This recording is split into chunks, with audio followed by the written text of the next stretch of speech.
பெரிய பெருமாளே கண்ணன் அப்படிங்கிறத தான் கடைசி பாசுரத்தில் திருப்பாணாழ்வார் சாதிக்கிறார்.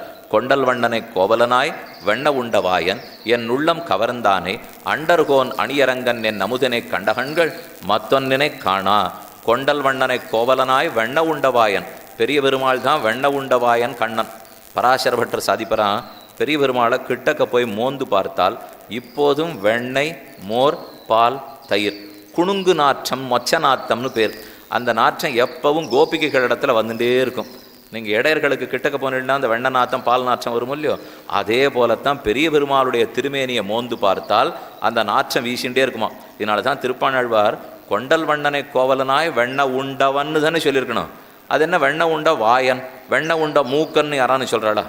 வெண்ண உண்ட வாயன்னு வாயால் தானே சொல்லி சாப்பிட முடியும், மூக்காலையும் காதாலையுமா சாப்பிட போகிறாள்னா?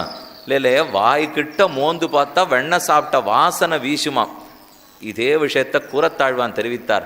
காத்திரே பிரமுக்ய நிரகாக்கில நிர்விசங்கா.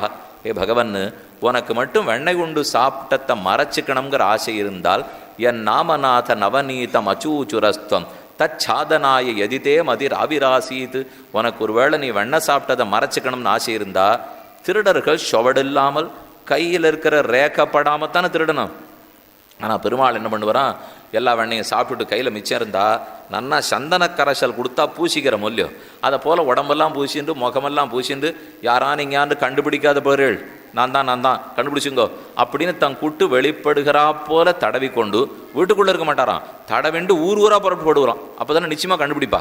காத்திரே பிரபுக்ய நிரகாக்கில நிர்விசங்கா. அந்த வெண்ண உண்டவாயனை இப்போதும் பெரிய பெருமாளாக சேவித்து கொள்ளுகிறோம். கொண்டல் வண்ணனை கோவலனாய் வெண்ண உண்டவாயன் என் உள்ளம் கவர்ந்தான். கண்ணன் இந்த திவதேசத்தில் வந்து அவதரித்ததும் சரி, மதுரையில் பிறந்ததே கோபி மனாம்சி நவநீத மகோவிமுஷ்ணாக. நீ திருட போனியே, வெண்ண திருட போனாயா, கோபிமாருடைய உள்ளத்தை திருட போனாயா? அதே போல திருவரங்கநாதன் சேனிச்சுருக்கார். கண்டவர்தம் மனம் வழங்கக்கூடிய திருவரங்க தெம்பெருமான். சேவிப்பவர்கள்லாம் தாங்களே மனசையும் கண்ணையும் சமர்ப்பிச்சுட்டு போடுறாளோ இல்லையோ, அப்படிப்பட்ட கண்ணனே பெரிய பெருமாள். என் அமுதனை கண்ட கண்கள் மற்றொன்றினை காணான்னு போச்சுறோம்.